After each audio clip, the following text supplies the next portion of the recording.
Information కమిషనర్స్కి సంబంధించి పూర్తి స్థాయిలో వీళ్ళ అపాయింట్మెంట్ రికమెండ్ చేసేది ఒక కమిటీ ఉందన్నమాట.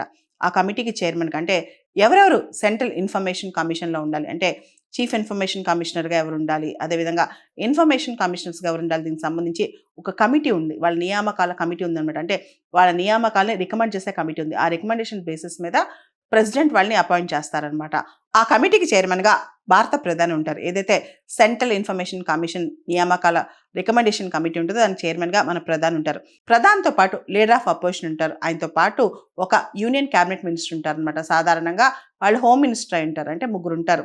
అంటే ప్రాక్టికల్గా చెప్పాలంటే ప్రైమ్ మినిస్టర్ మోడీ గారు, leader of opposition Rahul Gandhi గారు, అదేవిధంగా మన హోం మంత్రి అమిత్ షా గారు, ఈ ముగ్గురు కూడా ప్యానెల్లో ఉన్నారంట. సాధారణంగా యూనియన్ క్యాబినెట్ మినిస్టర్ అంటే హోమ్ మినిస్టర్ సీనియర్గా ఉంటారు కాబట్టి ఆయన సాధారణంగా ప్రాక్టికల్గా ఆయనే కమిటీలో చేరుస్తారనమాట. మనం చూస్తే కనుక డిసెంబర్ 2016 నుంచి కూడా సెంట్రల్ ఇన్ఫర్మేషన్ కమిషన్ అనేది ఫుల్ స్ట్రెంగ్త్తో వర్క్ చేయలేదు. దాదాపు 9 సంవత్సరాల గ్యాప్ తర్వాత ఫుల్ స్ట్రెంగ్త్ వచ్చిందనమాట. మనం చూస్తే కనుక సెంట్రల్ ఇన్ఫర్మేషన్ కమిషన్లో 31,000 అప్పీల్స్ పెండింగ్లో ఉన్నాయి. ఒక్కొక్క అప్పీలు ఫస్ట్ హియరింగ్కి రావాలన్నా సరే సంవత్సర కాలం పడుతుందంట.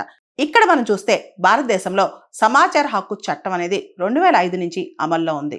2005 నుంచి కూడా అంటే 20 సంవత్సరాలు పూర్తయ్యాయన్నమాట.